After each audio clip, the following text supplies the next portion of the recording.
Boa tarde a todos, queridos. Sejam todos muito bem-vindos, né? A nossa querida Casa do Caminho Santana. Nós aqui recebemos com todo esse amor e a espiritualidade igualmente, com amor maior ainda, nos recebe a cada um de nós.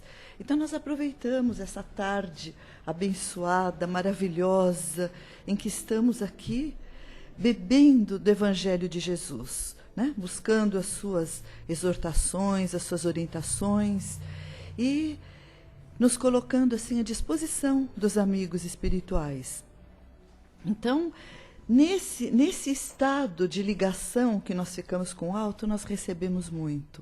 Então, vamos aproveitar essa tarde abençoada, gloriosa, para podermos, assim, abastecer a nossa alma com todas essas emanações salutares que nos é oferecida na tarde de hoje. Então, nós convidamos a todos a cerrarem suavemente os nossos olhos e nos colocando diante de Jesus, nosso mestre, amigo querido, o nosso médico, o nosso psicólogo. Nós sempre recorremos a Jesus em todos os momentos de dificuldade.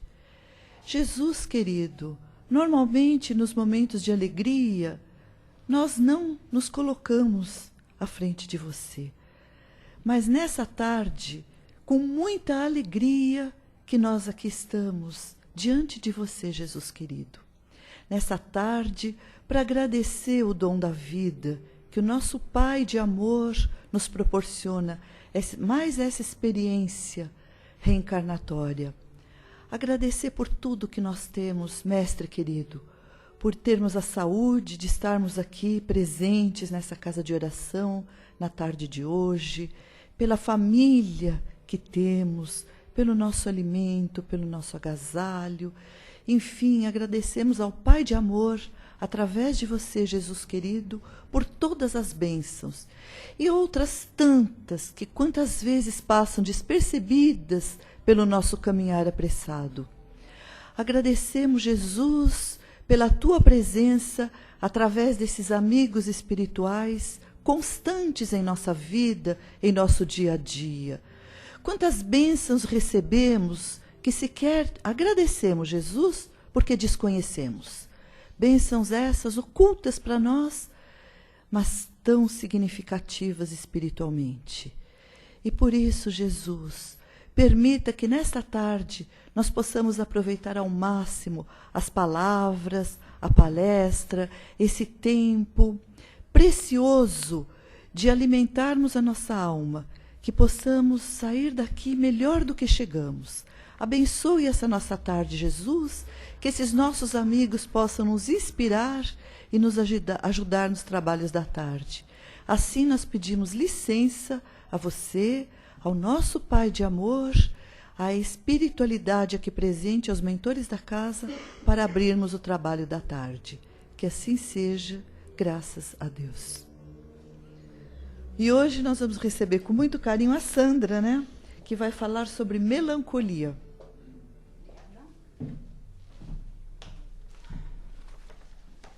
Boa tarde a todos, boa tarde àqueles que já conhecem a casa, os que estão vindo pela primeira vez, os internautas que nos acompanham de casa.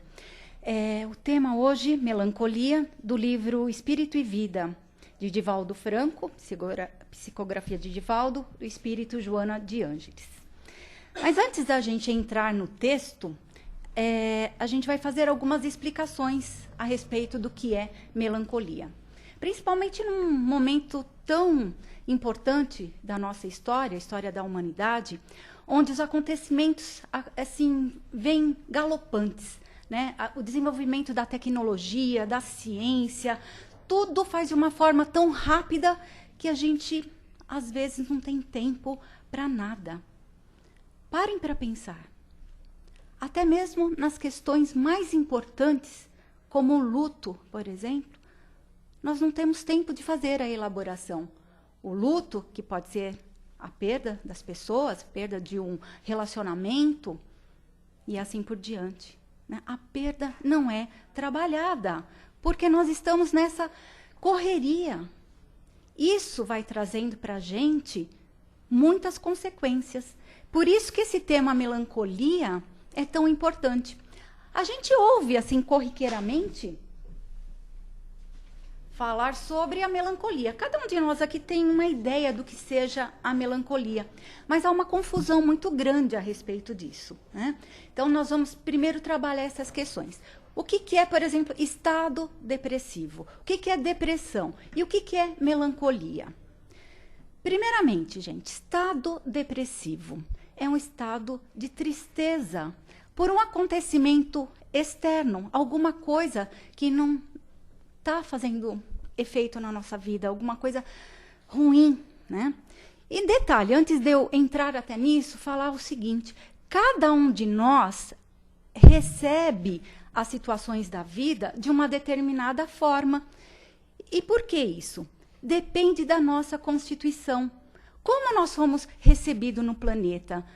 Como a nossa mãe nos acalentou, ou quem fez o papel materno, o nosso pai. Então, as primeiras pessoas da nossa vida, da nossa formação como pessoa. Depois vem a escola, depois vem a sociedade como um todo, né? Então, como nós somos acalentados ou não? Isso sem falar a nossa bagagem anterior. Nós não somos uma página em branco. Nós já recebemos de outras experiências reencarnatórias algumas situações que acrescentam ou não na nossa vida, né? Então, o estado depressivo, às vezes, para algumas pessoas, é por uma coisa minúscula. E outra passa por uma tremenda situação de morte, de desencarne repentino de uma pessoa querida, e entra no estado depressivo, que faz parte da elaboração do luto. Lembra que nós já falamos aqui do luto? Primeiro vem a negação, depois vem a raiva, depois vem a barganha, a depressão, para a aceitação. E como cada um de nós elabora isso? Depende. Umas pessoas passam rapidamente pela questão do luto para trabalhar a aceitação. Outras ficam presas naquelas fases, por exemplo, da depressão, né? Não aceita, não elabora a fase final do luto, né? Então, isso é importante a gente saber para a gente logo passar pelas fases. É fácil? Não é fácil. Eu estive uma vez num plantão, assistindo um atendimento, e chegou uma moça bem novinha e falou: olha, minha casa está um caos, meus pais não conseguem aceitar a morte do meu irmão, foi uma morte repentina num acidente de automóvel, e eu estou carregando tudo isso. Infelizmente, gente, não é porque a gente está na doutrina espírita que a gente conhece tudo. E a pessoa foi muito infeliz, né? Porque desconhece o que é estado depressivo, o que é depressão e assim por diante. E disse assim: mas como? Quanto tempo faz que o seu irmão morreu? Gente, que isso importa? Importa saber o que ela está sentindo. Tem gente que passa a vida toda enlutada, né? E ainda... mas você é tão bonita, olha no espelho. Gente, aí a pessoa que está sentindo um tremendo rombo aqui no peito vai falar: nossa, eu sou ruim mesmo, né? Porque ela está falando tudo isso aí para mim e eu não consigo, né, passar por essa questão. Então, muito cuidado, até nós espíritas, quando nós vamos falar com a pessoa que se encontra numa dessas situações. E a depressão, o que é? É um estágio. Não é que todo mundo que está em estado depressivo vai entrar em depressão, mas é um sentimento que está muito acima. É uma questão psiquiátrica, é uma doença, né? É a doença do século. A gente ouve toda hora se falar: está em depressão, né? Às vezes nem é. Está no estado depressivo e a pessoa está achando que é depressão, né? Então, assim, um estado de tristeza profunda, a pessoa não tem condições de levar a sua própria vida, fica ou muito acamada, ou assim numa situação muito eufórica, perde o apetite ou come demais, então está em desequilíbrio. Então, depressão é doença, ok? E depois a melancolia. Olha só, a melancolia é tratada popularmente como o quê? Como a gente conhece a melancolia? A pessoa está melancólica, né? Está triste, né? Então, no dito popular, a melancolia é uma coisa assim ligada à tristeza e tal. Mas é uma doença psiquiátrica também, E por que a gente não ouve falar em melancolia? Porque ela foi colocada no pacote da depressão. A Organização Mundial de Saúde americana tirou da classificação das doenças mentais, tirou a melancolia e colocou na depressão. E qual que é a diferença de uma e outra? Porque a melancolia tem os sintomas muito parecidos. Basicamente, assim, a depressão é alguma coisa que a pessoa nomeia, alguma coisa que acontece fora dela e ela entra naquele estado, ok? E o que é a melancolia? Gente, é dentro dela. Olha só que tristeza. É uma pessoa que, lembra que eu falei daqueles aspectos da criação do eu? Houve uma falha ali e ela, então, vive na melancolia. E por que é ruim ter colocado tudo num pacote só? Porque se não se diferencia o tratamento. E como a gente trata todos esses estados, né? A depressão e a melancolia. O estado depressivo, não. Às vezes, é uma coisa assim que passa de 6 a 8 semanas, um acontecimento ou outro vai tirando a pessoa daquele estado, mesmo o tempo é que vai solucionando, né? Já a depressão e a melancolia, muitas vezes, tem que ter, sim, o tratamento correto, né? Às vezes, a medicação, né? Psiquiatra que vai avaliar, né? E cuidado, tem muita gente aí tomando remédio, né? Estando no estado depressivo, né? Então, a medicação, às vezes, ela atrapalha muito. E o tratamento terapêutico e o espiritual, sempre, né? Por isso, nossos tratamentos magnéticos, nunca abandonar o tratamento médico, mas fazer o tratamento médico e o espiritual, ok? No caso da melancolia, gente, qual que é o problema dela entrar como uma depressão? Se a pessoa não tem uma formação, por exemplo, em psicanálise, vai tratar como uma depressão. E aí a condução do tratamento é diferente. Então, por isso, é sempre bom quando vocês terem conhecimento de alguém que está com depressão, né? Um psicanalista, além do psiquiatra, que muitas vezes precisa medicar, mas o tratamento é o psicanalítico, é o psicanalista que vai conseguir diferenciar se a pessoa está numa neurose ou numa psicose neurótica, que é o caso da melancolia. Sandrinha coloca os temas pra gente, né? E aí a gente falou, oh, meu Deus do céu, olha o tema que eu peguei, amo, né? Bom, então vamos entrar agora no tema propriamente dito. Começa Joana de Ângeles dizendo assim: expulsa a melancolia da tua alma, né? Então aqui, lembrando a melancolia popularmente conhecida como tristeza e a patológica, né, como doença. Nós podemos evitar? Nós podemos evitar, mas a gente não pode deixar aquela coisa, sabe, bola de neve. Então, sentiu aquele estado de tristeza que está, né, como a depressão leva às vezes meses, anos, né? Sentiu aquilo, vamos procurar ajuda, né? Médica, espiritual, terapêutica. Podemos, sim, fazer com que a gente saia com atos de uma vida saudável, boa alimentação, bons hábitos, como uma atividade física prazerosa, né? Tem muita coisa para a gente fazer para que a gente livre-se um pouco dessa tristeza. É claro que no caso da depressão e da melancolia como patologia, gente, é uma predisposição física. Ah, mas então é uma predisposição, não tem a ver com a vida espiritual? Totalmente tem a ver. Porque se a gente desenvolve, né? Se a gente tem a predisposição, é o corpo que está doente? Não, é o espírito que imprime todas essas condições do físico. A gente traz como alguma questão de resgate, né? Então, tanto na melancolia como tristeza, como uma patológica, a gente tem que tentar essa ajuda para que a coisa não tome uma outra proporção. Ah, tomou outra proporção, não tem saída? Claro que sim, gente. Mas é perseverança, né? Eu conheço uma pessoa que entrou no estado de depressão, passou para depressão profunda e os familiares, sem saber como tratar, leva num médico, leva no outro, sabe? E tem que ter muito cuidado com isso, né? Quem está do lado da pessoa que está iniciando com estado depressivo ou com a depressão propriamente dita, né? Continua o texto dizendo assim: ninguém está a sós na sua dor.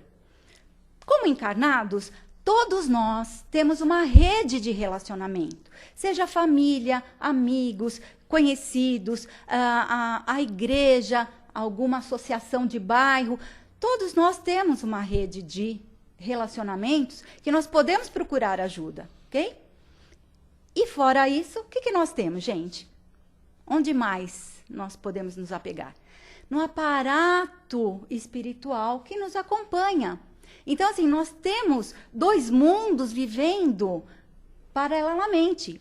O material e o espiritual, muito mais do que a gente imagina. Os espíritos que influenciam nossos atos, nosso dia a dia, né?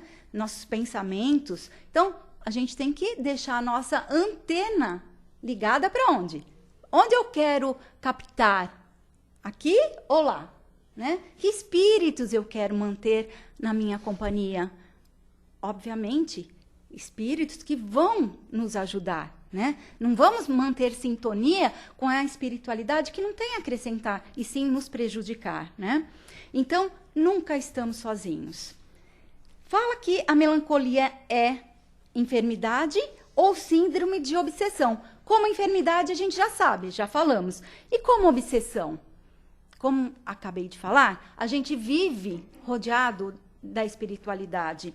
E como nós vamos escolher as nossas companhias? De acordo com a nossa perfeição ou imperfeição moral. O que nos atrai, né? O que nós enredamos é a nossa perfeição ou imperfeição moral. Né? Então, por isso que orai e vigiai, é constante. Né? Nós não podemos deixar que influências negativas... E pega a gente, se a gente permitir, se a gente não pôr o orai e vigiai. Né? Às vezes a gente tem aquelas recaídas. Espírita não tem recaída? Né? A gente tem. A gente, como ser humano falho, né? A gente tem toda a parte teórica, né? Mas na prática a teoria é outra. Às vezes a gente se deixa, né? Mas o importante é que a gente vai atrás, a gente conhece, a gente tenta reverter a situação. Aí eu pergunto para vocês, obsessão é que traz a depressão ou a depressão que traz a obsessão? Então, como que é aquela história lá? É fresquinho porque vem de sempre? Ou vem de sempre porque os mais novos não sabem do que se trata. É uma propagandinha que tinha antigamente de uma bolacha que falava assim: por que é fresquinho? Porque vem demais ou vem demais porque é fresquinho, né? Então, é a mesma coisa. A depressão, ela atrai obsessores ou os obsessores fazem as pessoas ficarem depressivas? Gente, é uma coisa e outra. Porque quando nós encarnamos e viemos com essa predisposição à depressão, né, é um campo aberto aos nossos obsessores. Né? Então, ninguém sofre aquilo que não é para sofrer. Ah, mas então vamos com prazer no sofrimento? Nada disso. Vamos procurar ajuda. Mas o que eu estou querendo dizer é assim, que a gente coloca sempre a culpa na espiritualidade. Mas eu não falei agora, orai e vigiai? Então, a gente também tem que mudar nossos pensamentos, nossa fala, nossas atitudes, né? Para que a gente não se sintonize. E se temos um processo obsessivo que nos leva à depressão ou estamos deprimidos, de qualquer forma, sem obsessores, né? Vamos procurar essa ajuda que a gente está falando aqui. Também diz assim, ó.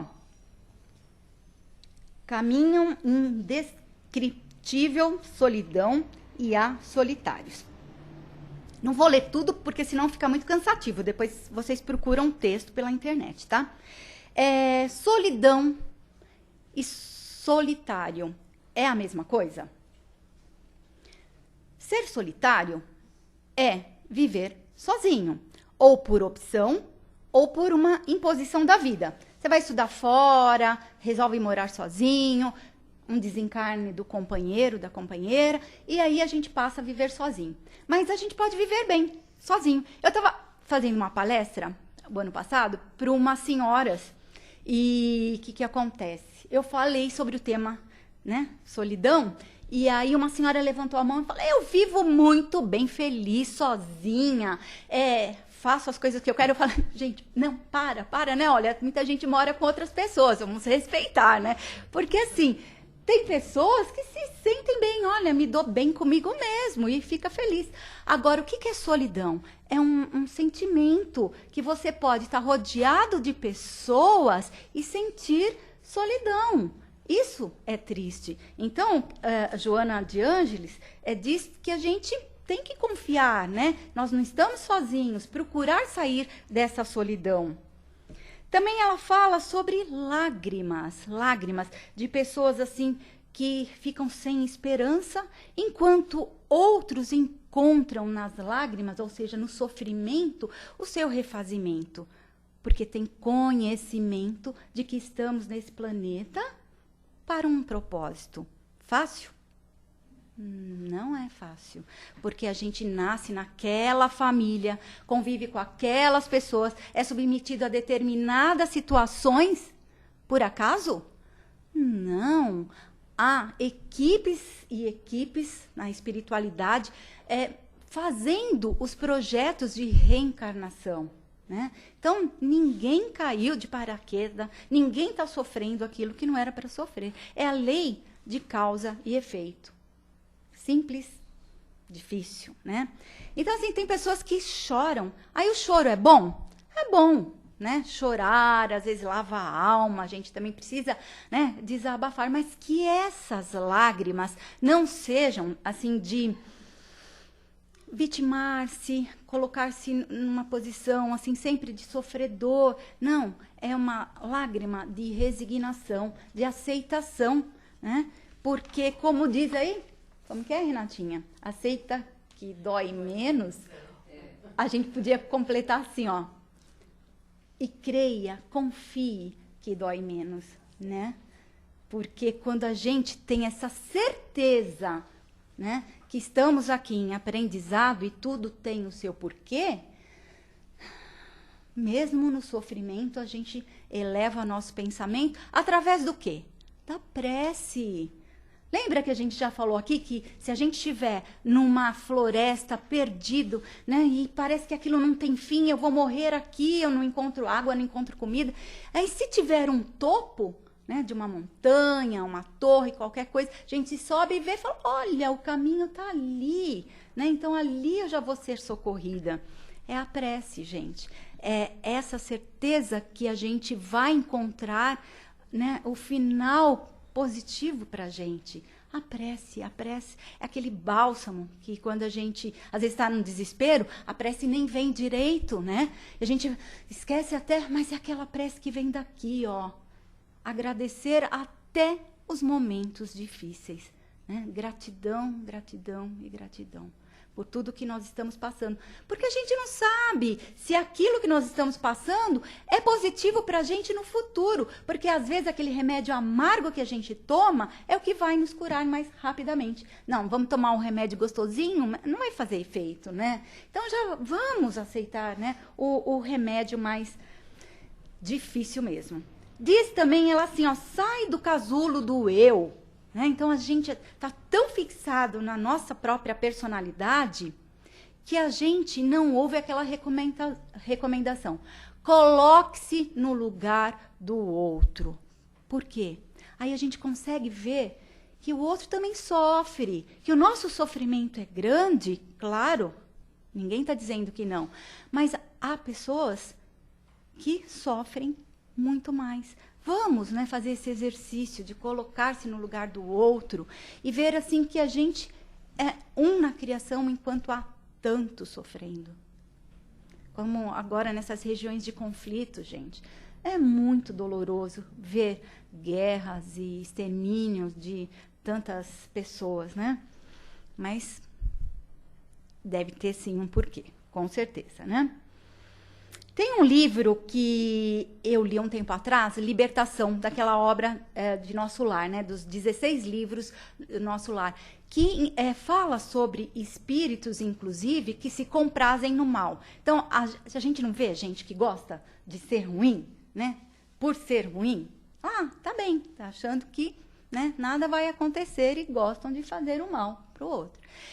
E há também na espiritualidade, quando eles desencarnam, falam assim, mas aí eles não têm conhecimento? Eles têm, mas eles não querem, ainda estão na ignorância das leis de Deus. Então, eles formam também, como a gente vê aqui, essas gangues, também na espiritualidade. E esse livro, Libertação, gente, se vocês puderem ler, é lindíssimo, que fala, assim, a respeito dessas gangues, mas que tem um desfecho lindíssimo. Porque cada um de nós, por mais insignificante que seja, tem ao seu lado espíritos protetores, tem espíritos que vão nos sustentar, né? E aí, não vou contar o fim para vocês leem aí, mas é muito bacana, muito interessante. Fala assim, estuga o passo na desabalada jornada do desespero. Quer dizer, freia um pouquinho a questão do desespero. E aí, eu lembrei do profeta Isaías, que fala assim, que quem crê em Deus é como uma águia que enfrenta a vida. Sabe o que acontece com a águia? A águia, quando ela percebe a formação de uma tormenta, o que ela faz? Ela abre as asas e ela vai ao encontro da tormenta. Por quê? Porque ela sabe que depois que ela consegue atravessar a tormenta, existe o sol acima das nuvens. Então ela vai perder pena, ela vai sofrer, mas ela vai passar. E é isso que acontece conosco. É um enfrentamento. Vamos confiar em Deus e abrir as nossas asas. Porque a gente vai sofrer? A gente vai sofrer. Planeta é o quê? A gente está num planeta celestial? Planeta feliz? Qual é a categoria do nosso planeta? Provas e expiações. Estamos modificando isso, estamos indo para um planeta de regeneração, mas hoje ainda estamos separando o joio e o trigo, né? Como a gente costuma dizer, mas para que a gente chegue a passar por essa tormenta e encontre, depois dessas nuvens pesadas, o sol radiante. Eu vou ler aqui que eu achei lindo isso aqui, Antes de ti, na véspera ensolarada, o lírio medra esguio e solitário, embalsamando o ar para sofrer o colibri aligeirado que lhe rouba néctar e conduz o pólen que o reproduz adiante. Essa Joana de Ângeles, né?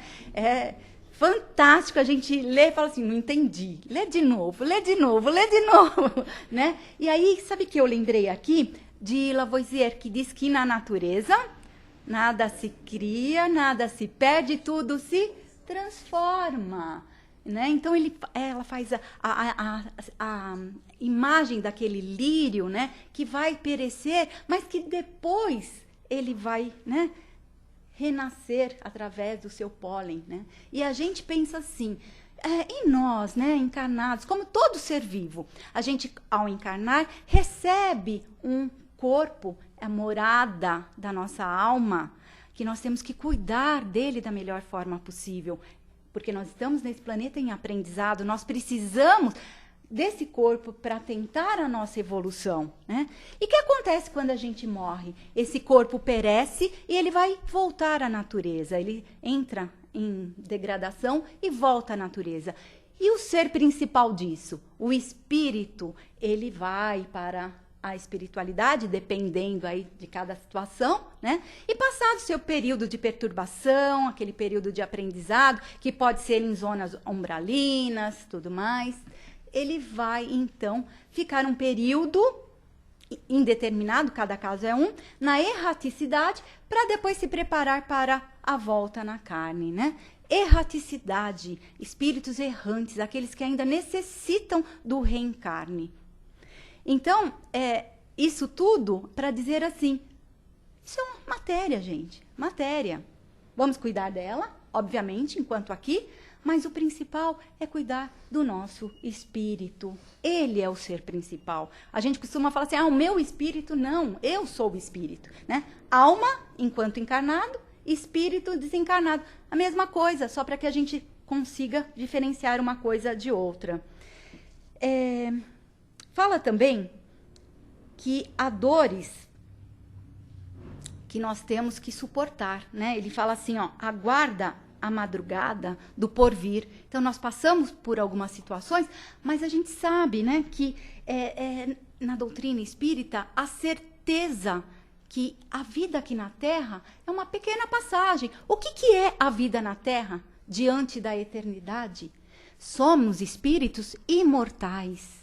Imortais. Então, quando a gente tem esse conhecimento, que a gente vai passar por todas essas vicissitudes, mas que a gente não vai acabar no nada, que nosso espírito continuará e um dia, né, quando o planeta for um planeta feliz, celestial, nós vamos também estar em alegria. Quando a gente lê um livro qualquer da literatura espírita, que mostra tão lindo o plano espiritual, né, elevado, claro, né, ai, fala assim, meu Deus, é uma vontade de estar lá, né? Aquelas pessoas que passam pela experiência de quase morte, que falam assim, ai, não queria voltar, fui para um lugar lindo, tal. Mas para a gente ir para esse lugar lindo, gente, a gente tem que atravessar a tormenta, né?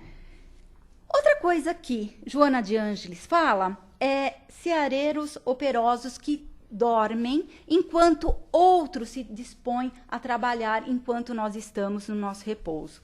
Então, assim, quando a gente dorme, principalmente numa grande cidade como São Paulo, a gente está dormindo enquanto quantos estão trabalhando, né?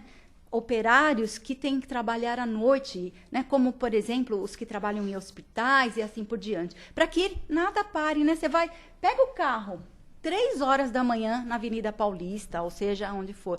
Tá assim, né? As pessoas umas estão se divertindo, outras estão trabalhando. E como é na espiritualidade, gente? Igualmente.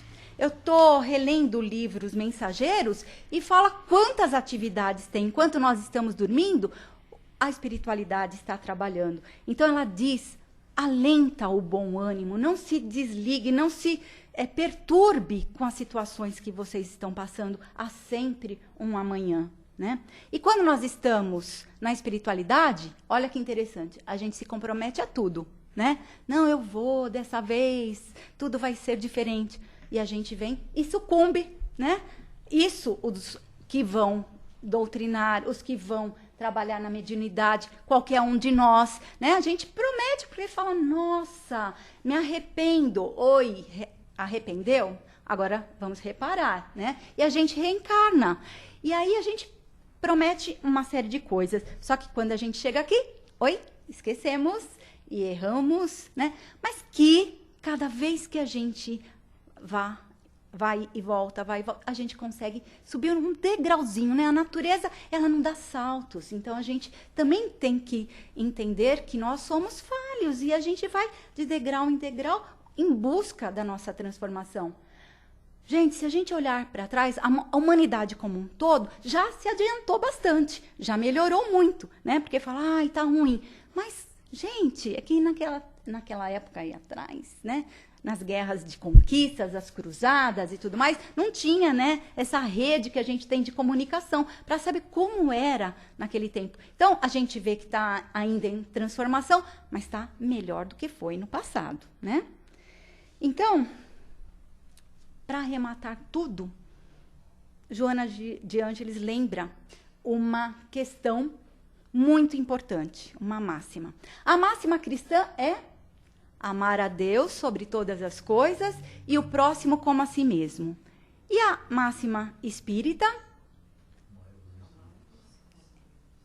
Exatamente. Estamos aqui para isso, e na prática também do bem, né? Na prática do amor ao próximo, da caridade, é que nós vamos nos melhorar. Porque quando a gente ajuda uma pessoa, a gente se sente muito bem. Então, assim, quando a gente se sentir melancólico, né? Vamos procurar sair do nosso dia a dia, vamos procurar ajudar as pessoas que estão numa situação inferior à nossa. Aí fala, ai, Sandra, mas eu não consigo, eu tô mal. Então, primeiro, cuide-se de si, ame-se em primeiro lugar, porque ninguém dá aquilo que não tem. Às vezes a gente fala assim, não, vai praticar uma caridade, mas a pessoa não tem energia. Gente, num processo de depressão, né? Porque assim, estado depressivo é anterior à depressão. Aí vem a depressão como um sentimento, né? E uma patologia, e depois vem a melancolia, que é num estado muito maior do que a depressão, se pode se dizer assim, né? Mas são categorias diferentes de sentimentos. Então a pessoa não tem mesmo vontade, né? Então, enquanto a gente está nessa situação bem, né? Vamos ajudar aquele que não está, porque amanhã, às vezes, a situação se inverte, né? Eu é que vou estar triste e o outro que está me acolhendo. Então, é essa rede que a gente precisa manter ativa, né? Para que a gente consiga, um dia, viver na felicidade plena. Ai, que vontade de falar mais, José Roberto. Obrigada, meus amores, pela oportunidade. A gente tem 20 mil palavras, né? As mulheres, né, para falar, então. A gente agradece, Sandra, obrigada, né, dessa palestra maravilhosa. E alguém gostaria de fazer alguma pergunta sobre o tema, sobre melancolia? Ou entenderam tudo, ou não entenderam nada. Eu não estou lá para fazer pergunta, né? Você não está lá, Sandra. Nós pensamos que é mal nosso, né? Que é dos nossos tempos agitados, que é de hoje. Mas a gente sabe que a melancolia já está no Velho Testamento, né? Sim. Salomão, né? O rei Salomão, que era poderoso, né? Ele já dizia que a felicidade não é desse mundo. Ele passava pela melancolia, quer dizer que já tem essa palavra, já tem essa denominação na Bíblia, né? A depressão que é mais atual, que é mais recente, mas a melancolia. Então, a gente vê que a humanidade vem caminhando com essa dor, né? E tentando superar essa dor, né? Ela, no início da medicina, ela era determinada como a bilis negra. Exatamente. Entendeu? E ela só foi colocada como melancolia mesmo no século XIX.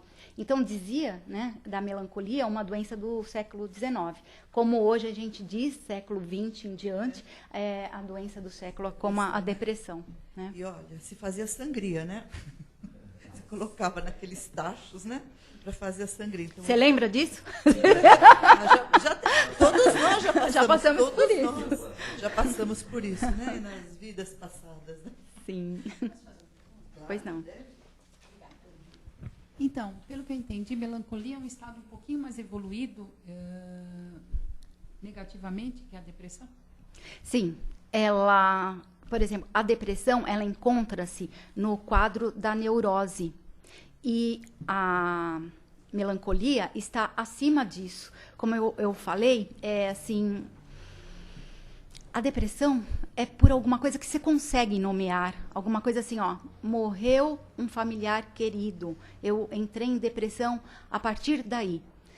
A melancolia, ela é tão mais adiantada que a depressão, que a pessoa não tem como subjetivar, ela não sabe como nomear, porque é uma questão de formação do seu eu quando ela nasceu. Alguma coisa associada à perda. A depressão também é associada à perda, mas você consegue nomear, você consegue estabelecer. E já na melancolia é uma coisa inconsciente, que ela não...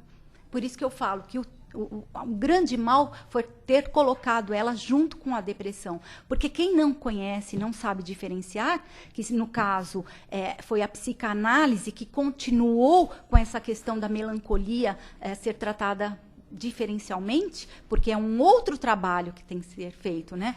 Aí é que eu digo, no caso, o psicanalista é que tem mais recursos para conseguir diferenciar uma coisa da outra. Entendeu? Se você... Então, você falou, eu até fiz 2 anos de escola de médiuns, mas a gente sabe que a gente sente, né, espíritos zombeteiros, às vezes a gente entra na frequência e potencializa muito mais. Mas uma coisa que sempre me ocorreu, não existe um policiamento desses espíritos quando eles passam para o lado de lá, para que eles não venham influenciar aqui? Então, né? E o nosso livre-arbítrio? Porque muitas vezes nós é que, através das nossas atitudes, atraímos esses espíritos. Então, assim, É como um filho que às vezes você permite que ele erre para que ele, com o erro, faça o seu aprendizado, não é? Então, assim, tem até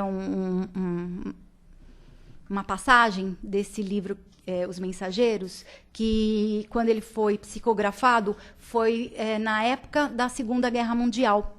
E aí a espiritualidade superior estava toda se preparando para receber o grande número dos desencarnados, né?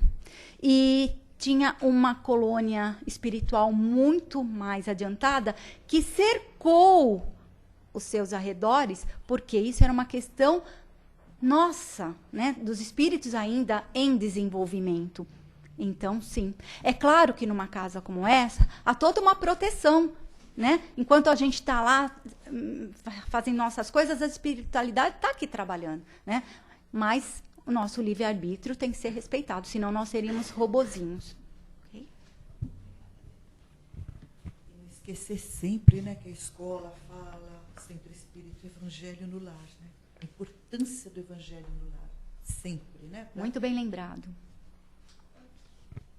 Eu estava pensando aqui no caso de dependentes químicos viciados. Então, muitas vezes falam que eles entram em processo de depressão. Seria melancolia. Acho que a maioria das vezes... Depende. Cada caso é um caso, né? A verdade é assim, que está associada a uma predisposição anterior, né? E também associada nessa vida a questão da perda, né? Isso...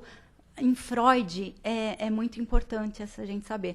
Nós passamos por esse processo, mas a gente consegue elaborar. E tem pessoas que não, né? Mas por quê? Porque é uma incapacidade ou um problema do corpo? Não. É o nosso perispírito que vai imprimir no corpo as suas necessidades. Okay? Que são potencializadas por nossos maus comportamentos, nossos vícios. Okay? Então, Sandra, muito obrigada. A gente agradece muito.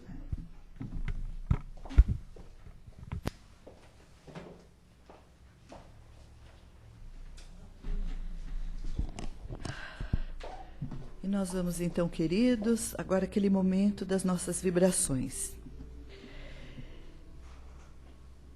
Vamos mentalizando Jesus, essa energia de saúde física, mental e espiritual que emana do Mestre, e nós vamos buscar aqueles que estão necessitados. Em primeiro lugar, o nosso planeta. Esse planeta que Jesus ajudou na formação.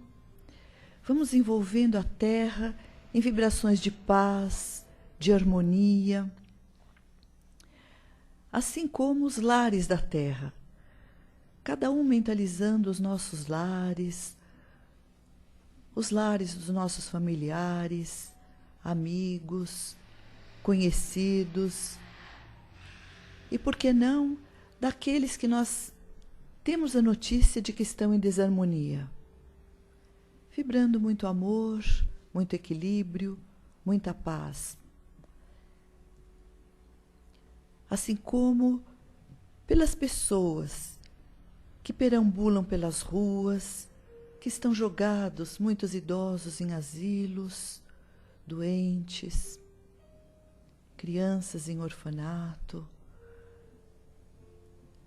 sabendo que isso faz parte de um processo kármico, mas que possam ser aliviados e compreender em algum momento a necessidade de mudar essa postura para uma nova, a necessidade do aprendizado que possa se fazer de uma forma tranquila, equilibrada. E aproveitando o momento da tarde, vibrando por todos aqueles que nós conhecemos, e cada um de nós conhece alguém que está num estado depressivo, ou em depressão, ou em melancolia, envolvendo essa criatura em muito amor, na sua busca de superação. Por nós não precisamos vibrar, porque nós já estamos recebendo, então nós vamos vibrando por essa casa, para que ela possa continuar sendo sustentada pelos espíritos amigos que trabalham incansavelmente pelo nosso bem-estar e por todos aqueles que nós solicitamos ajuda.